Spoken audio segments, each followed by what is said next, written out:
اعوذ باللہ من الشیطان الرجیم بسم اللہ الرحمن الرحیم سورہ فاتحہ۔ اس سورت کے کئی نام ہیں۔ ہی الفاتحہ لأن القرآن مفتح بها عرشا و فرشا۔ فاتحہ کو فاتحہ کیوں کہتے ہیں؟ قرآن اس سے شروع ہے، عرش میں بھی اور فرش پر بھی، اگرچہ نزول میں 5ویں نمبر پر ہے۔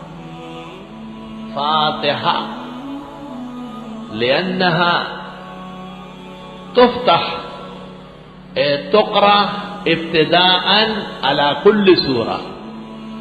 افتتح ہر سورت کے پہلے فاتحہ پڑھنا۔ اور فقہائے حنفیہ کہتے ہیں اگر کسی نے پہلے سورت پڑھ لی پھر فاتحہ پڑھ بھی لی پھر بھی سجدہ سہو کرے گا۔ کیوں؟ اس کا پڑھنا بھی واجب ہے اور شروع میں پڑھنا ہے، دو واجب ہے، ایک پڑھنا ہے اور ایک ابتداءً پڑھنا ہے۔ لأنها فاتحة كل خیر و سعادہ، لأن الفاتحہ توجد فی کل سورت من القرآن، قرآن کے ہر سورت میں فاتحہ ہے۔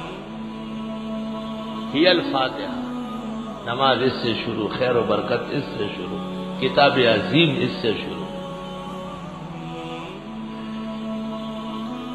اس کا ایک نام شافیہ بھی ہے، شافیہ، اور ایک نام اس کا ہے کافیہ، لأنها تکفی عن کل سورہ وسورت لا تکفی عن هذه۔ شفا بھی اس کا نام ہے، شفا، رقیہ، دم، تساؤل، اللہ سے مانگنے کا طریقہ، الدعاء، الصلاۃ، الذکر، الوافیہ، المنجیہ، بہت نام ہے اس کے۔ سبع من المثانی، 7 آیتیں 2 دفعہ نازل ہونے والی، 7 آیتیں دوہری اجر والی، اور اس کا ایک نام ہے القرآن العظیم۔ وَلَقَدْ آتَيْنَاكَ سَبْعًا مِنَ الْمَثَانِي وَالْقُرْآنَ الْعَظِيمِ، آپ نے فرمایا ہی الفاتحہ۔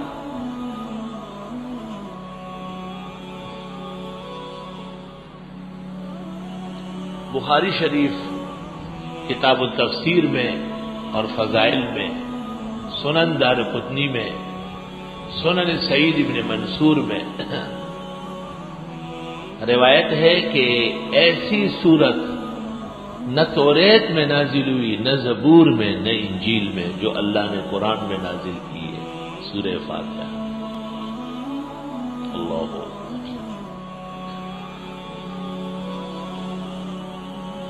ابو سعید کہتے ہیں کہ ہمارا قافلہ ایک جگہ جا کے رک گیا، قریب میں آبادی تھی، ہم نے ان سے طلب کیا کہ ہم مسافرین ہیں، لیکن انہوں نے کہا ہمارا رواج نہیں ہے مسافروں کو کھانا دینے کا۔ بعض لوگ بڑے سخت ہوتے ہیں۔ اچانک قبیلے کے سردار کو سانپ نے ڈسا، فَسَعَوْا لَهُ بِكُلِّ شَيْءٍ فَمَا نَفَعَهُمْ، بہت کوشش کی لیکن کچھ فائدہ نہیں ہوا۔ بخاری شریف، فضل فاتحۃ الکتاب۔ قیل لہم، ان سے کہا گیا، یہاں قریب میں سفید پوش آئے ہوئے ہیں، نبی آخر زمان کی امت کے، شاید ان کے پاس کوئی ہو۔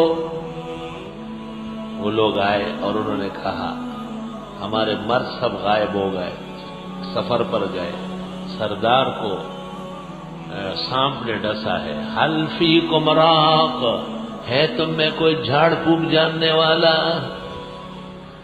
ابو سعید خدری نے کہا بالکل میں دم جانتا ہوں، لیکن ہم اتنے دن یہاں ٹھہرے، تم نے ہماری مہمانی کا خیال نہیں رکھا، اب تب میں پڑھوں گا کہ تم ہمارے ساتھ فیصلہ کر لو، جب آپ کا آدمی ٹھیک ہو جائے کیا دو گے؟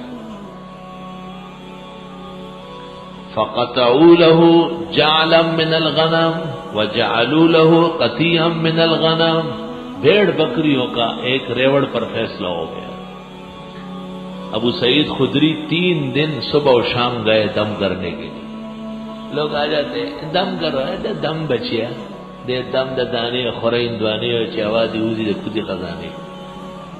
اس کا دم کیا ہے؟ اگر میں کہتا ہوں عصر کے بعد آؤ، کہیں ٹائم نہیں ہے، اور ٹائم نہیں ہے تو یہاں آ کے مجھ پہ احسان کرنے آئے، مجھے کیا ضرورت ہے؟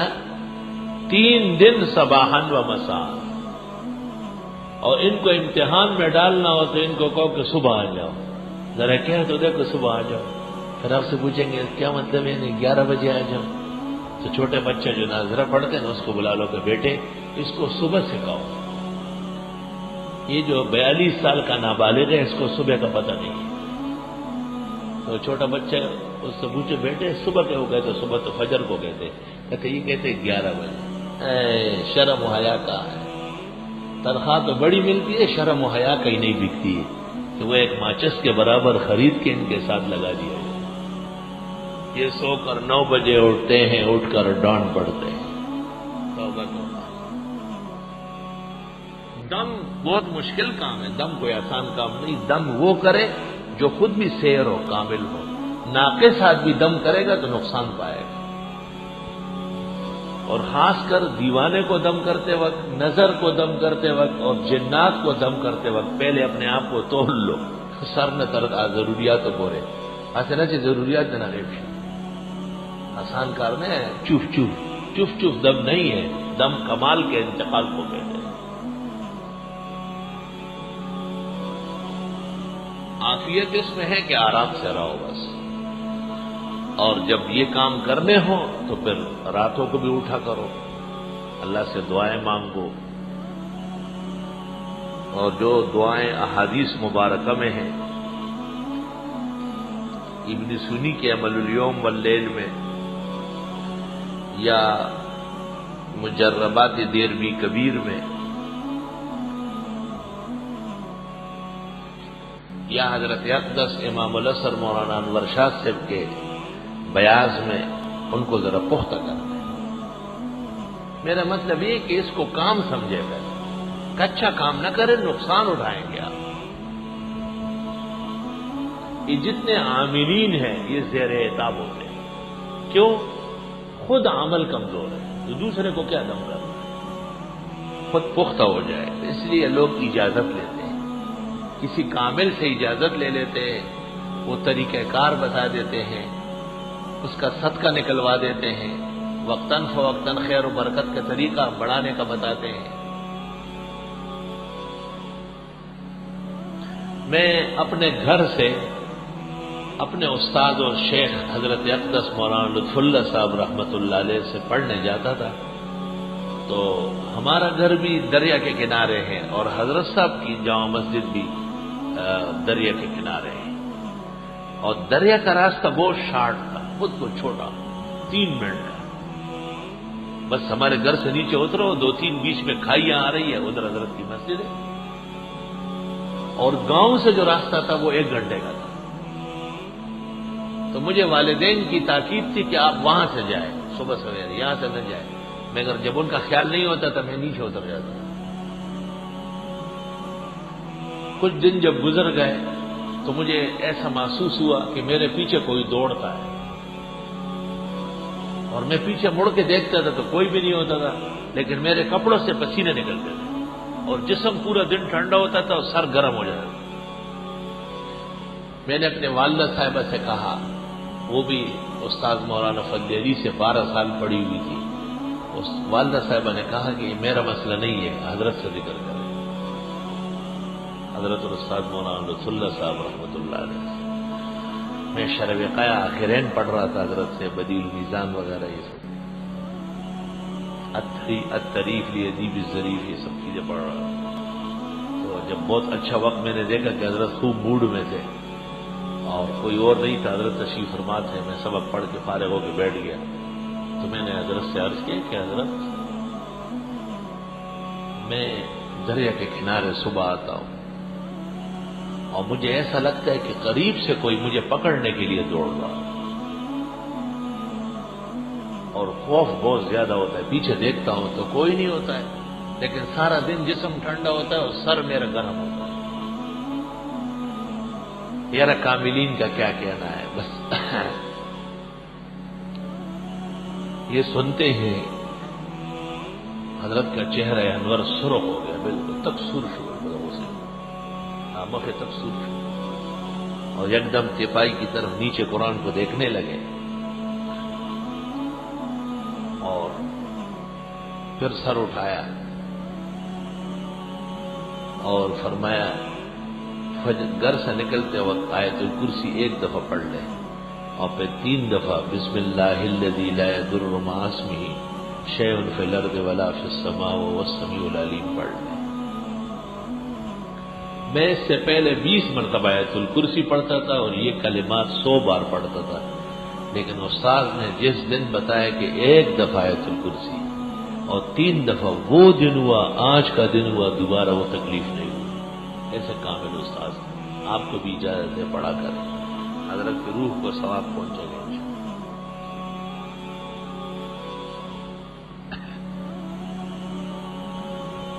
میں نے ایک دن حضرت سے پوچھا، ہمارے حضرت کو وظائف میں کمال حاصل تھا. میں بہت بیمار تھا، یہاں آیا تھا، نیا امام تھا، طالب علم بھی تھا، تو روزانہ کوئی نہ کوئی حادثہ ہوتا تھا، تکلیف رہتی تھی. تو حضرت نے مجھے خط میں لکھا کہ دلائل الخیرات پڑھا کریں. میرے پاس خط موجود ہے، سند ہے میرے. میں نے کسی سے پوچھا کہ دلائل الخیرات کیسے پڑھتے ہیں، تو انہوں نے کہا اس کے لیے اجازت لینی ہوتی ہے. میں استاد مولانا مفتی ولی حسن صاحب کو جا کے بتایا، حضرت نے طریقہ بتا دیا پڑھنے کا، اور دن مقرر ہوا منگل کے دن زور کے بعد آنے کے لیے. منگل کے دن زور کے بعد میں چلا گیا خدمت میں، تو پوچھا کہ دلائل الخیرات کیوں پڑھنے لگے ہو. میں نے کہا استاد مولانا لطف اللہ صاحب نے لکھا ہے کہ پڑھو. کہاں لکھا ہے؟ میں نے کہا خط آیا ہے. کہا خط لاؤ. میں وہاں سے رکشے میں بیٹھ کے واپس آیا، گھر سے خط لے گیا. خط دیکھا، دیکھنے کے بعد کہا آپ کو پتا ہے مولانا لطف اللہ صاحب کے پاس دلائل الخیرات کی اجازت مولانا انور شاہ کی، اور بنوری ٹاؤن کے زمانے میں میرا اور حضرت بنوری کا ارادہ تھا کہ ہم اجازت لیں گے، مگر ہم ان سے بہت ڈرتے تھے، نہیں لے سکے. اب کوئی فرق نہیں پڑتا ہے، آپ مجھے کہیں کہ آپ پڑھا کریں. میں نے کہا میں تو آپ سے کم، آپ فضول باتیں چھوڑو، جو میں کہتا ہوں اس طرح کو. کہا میرا نام لو، میرا نام ولی حسن ہے، میرے والد کا نام انوار الحسن تھا اور دادا کا نام حیدر حسن خان تھا. میرے نام لے کر مجھے کہو کہ آپ کو اجازت ہے اور آپ پڑھیں. اب میں یہ بول ہی نہیں سکتا. حضرت نے کاغذ پہ لکھ کے کہا یہ پڑھو، اس طرح پڑھ کے سناؤ. میں نے حضرت کے القاب و اوصاف کے ساتھ کہ حضرت کے حکم کی تعمیل میں، حضرت کے ارشاد کی اجازت میں، حضرت کی طرف سے حضرت کو اجازت ہے. بہت خوش ہو گئے. کہا آپ جاؤ، جسے تم چاہو ایسا پڑھو، حضرت زندہ ہے، ان سے پتہ کرو اور میری اجازت براہ راست کرا دو، ان کو کہو. اس وقت مجھے معلوم ہوا کہ استاد مولانا لطف اللہ صاحب دور حدیث کے سال بہت بیمار ہو گئے تھے دیوبند میں. حضرت مولانا انور شاہ سے کمرے میں تشریف لائے تھے عیادت کے لیے. اس وقت ان کو کہا کہ دلائل الخیرات پڑھو. تو یہ ایک اجازت تھی جو ایک طالب علم کو ملی اور کسی کے پاس اجازت نہیں، اور وہ نہایت قوی النسبت تھے. تو حضرت مولانا رحمۃ اللہ علیہ کے وظائف اس لیے بہت زیادہ مؤثر تھے. خیر، ابو سعید خدری 3 دن تک صبح و شام گئے اور ان کے سردار کو دم کیا، وہ بالکل ٹھیک ہو گیا. بخاری میں فبرأ، بالکل ٹھیک ہو گیا. جب ٹھیک ہو گیا تو انہوں نے حضرت ابو سعید کو بھیڑ بکریوں کا ریوڑ دے دیا. اس میں 3 روایتیں ہیں. بخاری شریف کی روایت میں ہے کہ 30 شاطن، 30 بکرے تھے. ابو داؤد کی ایک روایت میں 80 ہے اور ایک میں 120 ہے. تو 30 بڑی بکریاں ہوگی اور چھوٹے چھوٹے متوسط بچے ساتھ ملا کے 80 ہو جائیں گے، اور جو اس درمیان میں بیائے ہیں یا شیرخوار بچے ہیں وہ ملا کر 120 ہو جائیں گے. ریوڑ لے کر کے آئے تو صحابہ نے کہا اخذت اجرا علی کتاب اللہ، قرآن پر تم نے اجرت لے لیا۔ جب مدینہ منورہ پہنچے رسول اللہ صلی اللہ علیہ وسلم سے کہا، سارا واقعہ سنایا۔ آپ نے کہا تم نے کون سی صورت پڑھی؟ اس سے اٹھی کو اور نے کہا فاتحہ۔ آپ نے فرمایا اس میں شفا ہے، یہ رقیہ ہے تمام شر فساد سے بچنے کے لیے، بیماریوں سے۔ اور فرمایا انہا لحق، آپ نے بالکل صحیح کیا۔ اور اضربوا لی سہما، میرا حصہ بھی دے دو، ووزعوا فیما بینکم، اور یہ بھیڑ بکری آپس میں تقسیم کر لو۔ ہمارا عجیب درس ہے۔ قرآن کے 30 پارے ہیں، ایک پارہ کوئی پڑھ لے تو ایک بکرا اس کو ملنا چاہیے۔ سیٹھ صاحبان جو قرآن خوانیاں کراتے ہیں اور چنے والے لڈو کھلاتے ہیں، ان کو شرم کرنا چاہیے۔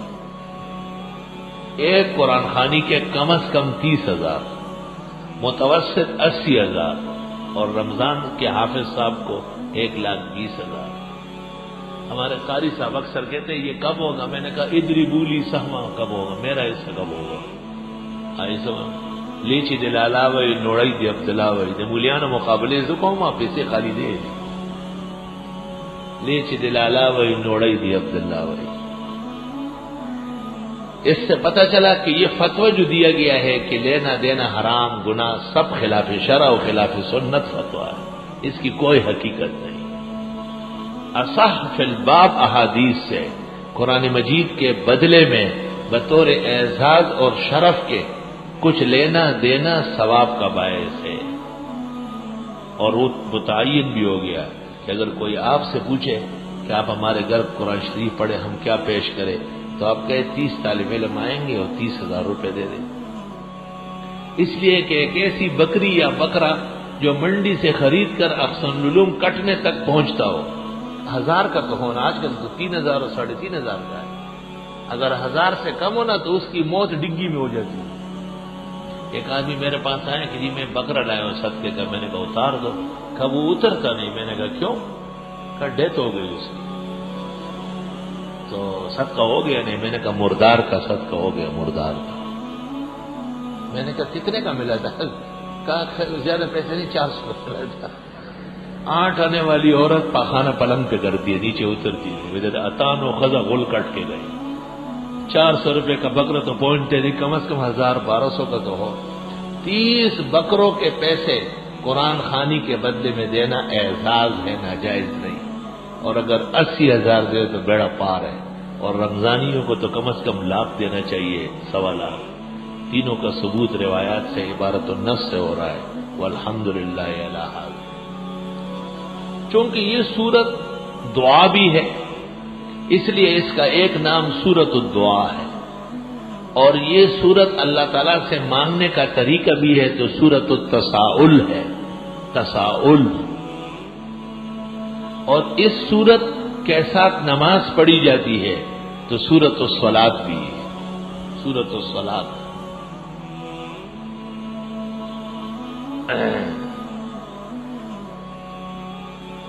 الحمدللہ رب العالمین الرحمن الرحیم مالک یوم الدین ایاک نعبد و ایاک نستعین اہدنا الصراط المستقیم صراط الذین انعمت علیہم غیر المغضوب علیہم ولا الضالین۔ آمین۔ اس سورت کے اختتام پر آمین کہنا سنت طریقہ ہے، کیونکہ جبریل نے جب سورہ فاتحہ پڑھ کر سنائی تو فرمایا کہ اب آمین کہو، اللہ آپ کی دعا قبول کر لے گا۔ باقی سورت کا دعویٰ، خلاصہ، ربط، امتیازات اور دیگر احکام انشاءاللہ تعالی کل کے درس میں عرض کریں گے۔ وبہذا القدر نکتفی اليوم وللہ الحمد اولا وآخرا۔ الحمدللہ رب العالمین، وصلی اللہ وسلم علی رسول الکریم ونبی الامین وعلی آلہ واصحابہ اجمعین۔ ربنا آتنا فی الدنیا حسنہ وفی الآخرۃ حسنہ وقنا عذاب النار۔ خدا ہماری دعائیں قبول فرما، درس آسان فرما، بیماری صحت میں تبدیل فرما، قوت قلب شرح صدر نصیب فرما۔ جملہ حاضرین اور ہماری بیویوں کی دعائیں قبول فرما۔ ایک طالب علم کی والدہ رات کو فوت ہوئی ہے، انہوں نے دعا کی درخواست کی، اللہ تعالیٰ مرحومہ کی بخشش فرمائے اور اللہ ان کی مغفرت فرمائے اور ان کے پسماندگان کو صبر و اجر دے۔ خاص کر جو بیٹا تفسیر میں شریک تھا، اللہ اس مرحومہ کو قرآن کی تفسیر کا اجر و ثواب نصیب فرمائے اور اس غمزدہ طالب علم کا اللہ مستقبل روشن فرمائے۔ ہمارے ایک اور بزرگ نمازی ہے قمر بھائی، ان کے نواسے کا کوئی مسئلہ ہے، صبح فجر کے بعد بیان کرنے لگے، میں مصروفیت کی وجہ سے سن نہ سکا، اللہ تعالیٰ ان کے ساتھ احسان فرمائے۔ اگر وہ بیمار ہے تو اللہ صحت دے، اگر انہیں اور کوئی دقت اور گرانی ہے تو اللہ ان کی مدد فرمائے۔ ربنا تقبل منا انك انت السميع العليم وتب علينا انك انت التواب الرحيم صلی اللہ تعالی علی خیر خلقہ۔ چونکہ جمعہ کا دن ہے اس لیے طلباء کے بھائیاں برانڈوں میں دور جا کے کہیں رکھے جہاں نماز اور نماز کی جگہ پر کوئی اثر نہ ہو۔